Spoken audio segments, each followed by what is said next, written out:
Genesis, one story that shaped empires, built religions, and influenced laws.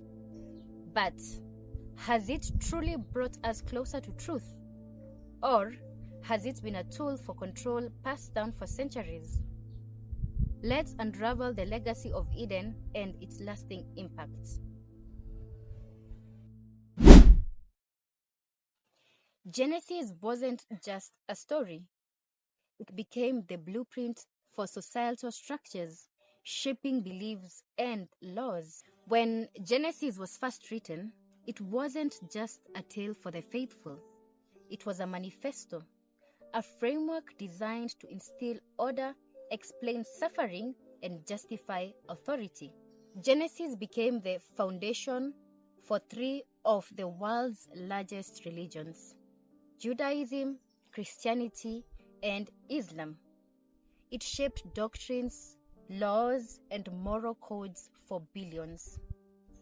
You see, the Garden of Eden story paints a picture of an idyllic, perfect state that humanity can never return to.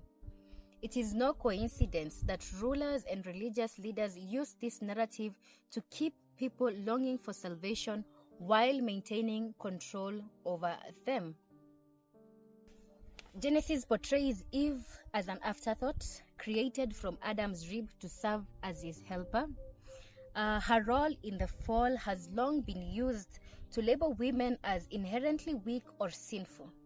This wasn't just a mythology, it became justification for real-world oppression, from laws restricting women's rights to societal norms dictating their behavior. This isn't just a story about Adam and Eve. It's a story about power. And power, as we all know, loves to disguise itself as divine. Now, the ripple effects of Genesis can be seen in the inequalities and the crises we face today. Thousands of years later, the consequences of Genesis still linger in our world. From gender roles to environmental destruction, this story has shaped not only what we believe, but how we live. So Eve's portrayal, or as the one who succumbed to temptation, reinforces stereotypes of women as deceitful and less capable of leadership. And even today, many religious teachings use Genesis to justify modesty codes, male leadership in households, and restrictions on women in religious spaces. I mean, how many times have you heard that the man is the head of the household? Where does your head go as the woman? Does it dissolve? If Eve's creation was an afterthought, what does that say about how women have been viewed throughout history? Because this text has been used severally to justify the subjugation and the inequalities against the woman for real. And let's talk about the environmental exploitation. Now, the verse granting humans dominion over earth has been interpreted as a license for exploitation. From deforestation to pollution, the belief that humans are separate from and superior to nature stems in part from this story. Remember, Genesis teaches that the earth is ours to dominate, not to protect. But at what cost?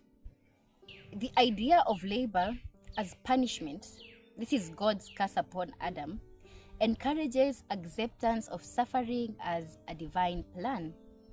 Now, this narrative has historically been used to justify poverty and inequality, suggesting that hard labor is virtuous even when imposed unfairly. Now, the contradictions we find in Genesis challenges its credibility and the portrayal of God as benevolent and just. Let's take a closer look at the story itself. If Genesis is the word of an all-knowing, loving God, why does it raise so many questions? If God didn't want Adam and Eve to eat from the tree of knowledge, why put it there in the first place? Was it a test, a trap, or something else entirely?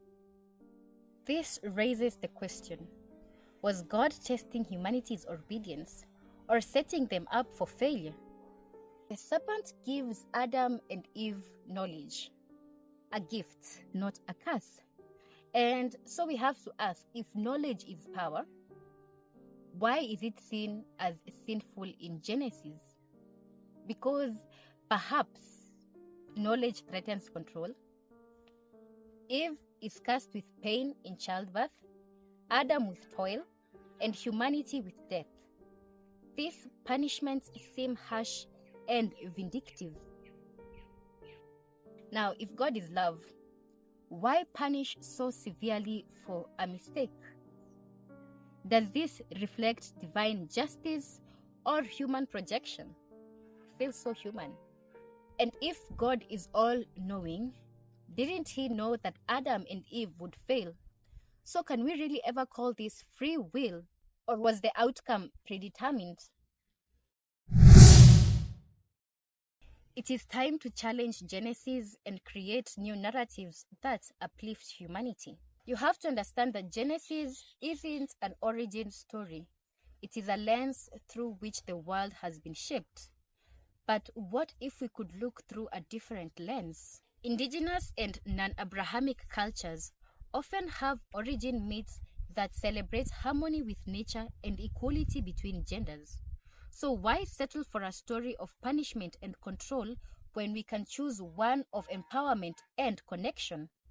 Knowledge and questioning shouldn't be sins.